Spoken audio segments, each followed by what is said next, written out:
బండారు రామ్మోహన్ రావు గారు ఇక్కడ ఏంటంటే ఇప్పుడు భారతదేశము పాకిస్తాన్ ఏకాకిం చేస్తోంది. పాకిస్తాన్లో ఉన్నటువంటి ఆర్థికపరమైనటువంటి ఇబ్బందులు, ఆర్థికపరమైన మూలాల మీద దెబ్బ కొడుతుంది. అయితే ఇవన్నీ కూడా గతంలో చేసి ఉండొచ్చు. ఉరి ఇన్సిడెంట్ జరిగినప్పుడు కావచ్చు, పుల్వామా ఇన్సిడెంట్ జరిగినప్పుడు కావచ్చు. ఎస్పెషల్లీ పాకిస్తాన్ ఉగ్రవాదాన్ని పెంచి పోషిస్తోంది అనేందుకు అవసరమైనటువంటి ఆధారాలను కానీ, భారత్ కానీ తీసుకెళ్ళి ప్రపంచ దేశాల ముందు కానీ పెట్టి ఉండుంటే ఈ రోజుకి పాకిస్తాన్ అనేది ప్రపంచ పటంలో ఉండేది కాదు. కారణం ఏంటంటే అక్కడ ఉన్నటువంటి ఆర్థిక పరిస్థితి. సో ఇప్పుడు ఐఎంఎఫ్ దగ్గరికి వెళ్ళి ఐఎంఎఫ్ ఫండ్ రేపు 9వ తేదీ జరిగేటువంటి సమావేశంలో ఐఎంఎఫ్కి సంబంధించి నాకు తెలిసి అది $7 బిలియన్లకు సంబంధించి $1 బిలియన్ సంబంధించినటువంటి సాయం అనుకుంటా. సో అది ఇవ్వాలి అంటే ఖచ్చితంగా ఇక్కడ భారత్ కొన్ని అంశాలను అక్కడ నిరూపించాల్సి ఉంది. ఏంటంటే ఉగ్రవాదులను పాకిస్తాన్ పెంచి పోషిస్తుంది అనేందుకు అవసరమైనటువంటి ఆధారాలను చూపెట్టాలి. దీంతో పాటు సింధు నదీ జలాల ఒప్పందం రద్దు చేసుకునేటటువంటి అధికారం కూడా భారత్కు ఉంది. చాలామంది కూడా చెబుతున్నారు సింధు నదీ జలాలని భారత్ ఏకపక్షంగా చేసుకునే దానికి ఛాన్సెస్ లేదని చెప్పేసి ఆ దేశం కూడా చెబుతుంది. కానీ వాస్తవంగా వియన్నా ఒప్పందంలో చాలా క్లియర్ కట్గా వియన్నా ఒప్పందానికి సంబంధించి అది ఉల్లంఘించినప్పుడు ఏదైతే ప్రపంచ వరల్డ్కి సంబంధించినటువంటి ఏదైతే ప్రపంచ అంతర్జాతీయ న్యాయస్థానం ఒక ఆదేశాలు కూడా ఇచ్చిందనమాట. సెక్షన్ 62 ప్రకారం ఖచ్చితంగా ఉగ్రవాదాన్ని కానీ ప్రేరేపిస్తుందని పాకిస్తాన్ కానీ అనుకుంటే భారత్ సో సింధు నదీ జల ఒప్పందం రద్దు చేసుకోవచ్చు అని చెప్పేసి కూడా చెప్పింది. అయితే ఎందుకని ఉగ్రవాదాన్ని పాకిస్తాన్ పెంచి పోషిస్తోంది అనేటటువంటి అంశాన్ని నిరూపించడం భారత్కి ఎందుకు అంత కష్టంగా మారుతుంది? దీనివల్ల ఏమన్నా దీని వెనక ఏమన్నా ఉందా? ఇప్పుడు మనకు ఒక తేలు సామెత చెప్తాను.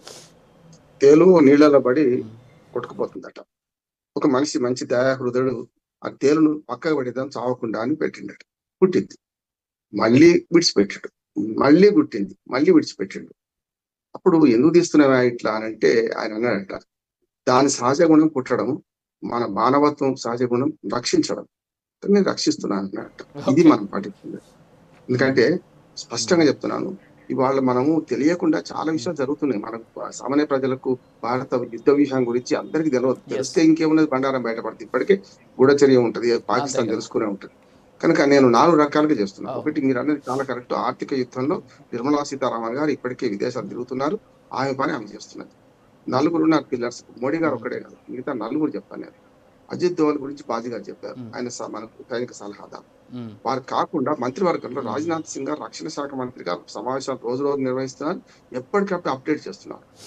మూడోది, మనకు ఎవరైతే మన అమిత్ షా ఉన్నారు హోంమంత్రి, వారు స్పష్టంగా దేశంలో శాంతి భద్రతల గురించి ఎప్పటికప్పుడు చేసుకుంటున్నారు.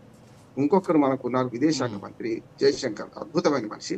ఆయన ఎక్కడ సైలెంట్, ఎక్కడ డిప్లొమాటే కానీ సైలెంట్ మనిషి, ఎక్కడ ఆర్భాటాలకు పోడు, ఆయన పని ఆయన చేస్తున్నారు. ఎప్పుడు కూడా రాజు గారు, మనము మిత్రులు ఎంచుకోగలుగుతాం కానీ మన పొరుగు వాడిని మనం ఎంచుకోవాలి. ఇంటి పక్క ఎవరున్నా మన ఎంపిక మన చేతిలో ఉండాలి. కనుక మన దురదృష్టవశాత్తు ఏమైందంటే చుట్టూ ఉన్న దేశాలు మనకు ఒక రకంగా చెప్పాలంటే బాణాలాగా తయారైంది. మంచి వచ్చాడు, అన్ని ఆర్థికంగా పునరాగిపోయినాయి. బంగ్లాదేశ్ అయితేంది, పాకిస్తాన్ తో పాటు బంగ్లాదేశ్ అయితేంది, భూటాన్ అయితేంది, మన నేపాల్ అయితేంది, ఈ రెండు కూడా ఉగ్రవాదం లేకపోవచ్చు కానీ చైనా ఉచ్చులో పడి మనకు వ్యతిరేకంగా మాట్లాడుతున్నాయి. శ్రీలంక పూర్తిగా అధ్యక్షుడిని తలిగి కొట్టిండ్రు, అధ్యక్షురాలని తలిగి కొట్టిండ్రు. అటువంటి దేశాలు కూడా మనకు చిన్న చిన్న దేశాలు కూడా, మాల్దీవ్స్ లాంటి దేశం కూడా చైనా ఉచ్చులో పడి మనకు వ్యతిరేకంగా మాట్లాడింది. కనుక ఇరుగు పొరుగు వాడిని మనం నిర్ణయించుకోలేం కానీ మిత్రులు నిర్ణయించుకోవద్దు, మిత్రుని మనం సహకరించుకోవద్దు. అందుకని పుతిన్ స్పష్టంగా ఫోన్ చేసి మోడీ గారితో మాట్లాడి మేము మీకు ఉన్నామన్నాడు. రష్యా ఎప్పుడైనా మన మిత్ర దేశమే. ఇవాళ వాజ్పేయి ఉన్నాడు కానీ మోడీ ఉన్నాడు, అంతకు నెహ్రూ కాలం నుంచి ఇందిరాగాంధీ మొదలు పెడితే ఏ ప్రధానమంత్రి వచ్చినా మనకు రష్యా మనకు మిత్ర దేశం. ఎందుకంటే శత్రువు మిత్రుడు అన్నట్టు ఇవాళ రష్యా ప్రాబల్యం తక్కువ కావచ్చు కానీ ఇప్పుడు పురి పక్కబడితే కానీ పురి చారికలు పక్కబడే కదా. అట్లా రష్యా వర్గం చెప్పండి ఏ రకంగా చూసినా మనకు మిత్ర దేశం అవుతుంది.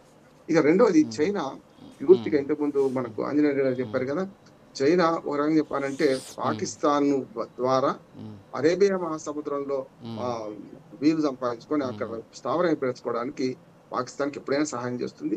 అది సన్నాయి నొక్కుతూనే ఉన్నది. ఇప్పుడు ఏమంటుందంటే మనకు తటస్థ పరిశీలకులను పెట్టి ఎంక్వైరీ చేయాలి. తటస్థ పరిశీలకులు రేపు ఐక్యరాజ్య సమితి ఇవ్వమంటారు. ఇప్పటికే ఐక్యరాజ్య సమితి ఇది మనకు ఒక రకంగా చెప్పాలంటే భద్రతా మండలి నిన్న సూచనలు ఇచ్చింది కదా. భద్రతా మండలి ఎప్పుడు కూడా వన్ సైడ్ ఉండదు.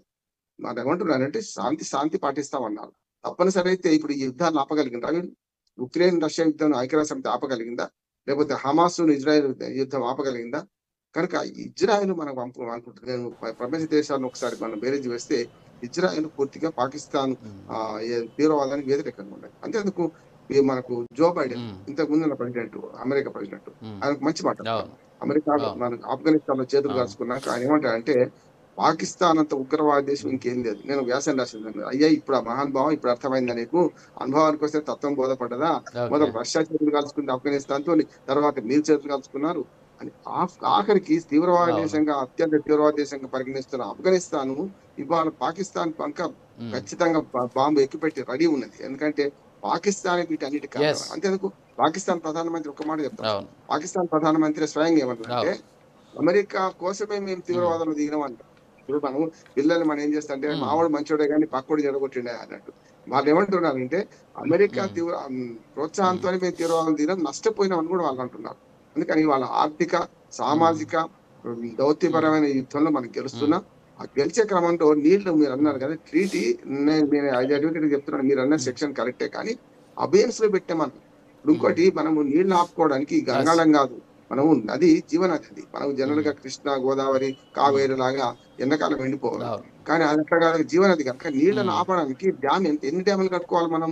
విడిచిపెడతాం. కానీ ఈ జల దిగ్బంధనంలో మనం ఏం చేయొచ్చు అంటే మనకు త్రీ గోర్జెస్ డ్యామ్ ద్వారా మనకి ఎంత నష్టం ఉందో మనం చెప్తున్నాం కదా, దీంతో కూడా మనం నష్టం కలిగించవచ్చు. కానీ మనం భారతదేశం మన లౌకిక దేశంతో పాటు మనము సర్వే జన సుఖినో భవంతు లోకా సంస్థ సుఖినో భవంతు అనే రకం మనం. కనుక ప్రజలు చంపే ప్రయత్నం ఉమ్, చేయం మనం. ఉమ్, ఖచ్చితంగా వాళ్ళ స్థానిక స్థావరాల మీద దాడి చేస్తాం, వాళ్ళ స్థానిక మన ఆయుధ పాఠవాల మీద దాడి చేస్తాం. అణువు బాంబు ఉన్నది కనుక ఒక మాట, ఇప్పుడు పేడలో రాయేస్తే అశుద్ధం మీద ఉమ్, రాయేస్తే మన మీద పడుతుంది. ఇప్పుడు మనకి యుద్ధం ఎందుకు మొదలు పెడతలేమని కొందరు తొందరపడి మీ చేతి ఎందుకు చేస్తలేదు, మోడీ అసమర్థుడా అని మాట్లాడుతున్నారు. తప్పు అంటున్నాడు. మన యుద్ధ వ్యూహం అనేది ఉమ్, 99% యుద్ధాన్ని నివారించే పరిస్థితి ఇస్తాం. 99 దాటినాక శిశుపాలకి తప్పులు ఉమ్, 100 అయిపోయినాయి. ఇప్పుడు 100 కాదు, 200 అయినాయి. కానీ మనం క్షమిస్తలేము. ఉమ్, కానీ మనకు వాడి తెరువు పోతే మనకు కూడా నష్టం అవుతుంది. వాడు పేడ అశుద్ధం పూసుకొని ఉన్నాడు, వానికి అవగలించుకున్న కష్టమే, వాడి మీద ఉమ్, ఓ రాయేసిన కష్టమే. కనుక ఉమ్, దాన్ని చాలా పకడ్బందీగా చాలా సంయమనంతో పోతున్నాం. ఈ సంయమనం చేతగానితనం కాదు అని నిరూపించే దేశం వస్తుంది. ఇప్పటికి ఎస్ 4 సార్లు తరిమి కొట్టాం. ఉమ్, 4 సార్లు లాహోర్ దాకపోయినాం మనం. ఉమ్, రాజు గారు లాహోర్ దాకా పోయి ఉమ్, వెనక్కి వచ్చినాం. ఎందుకు ఉమ్, వచ్చినాము?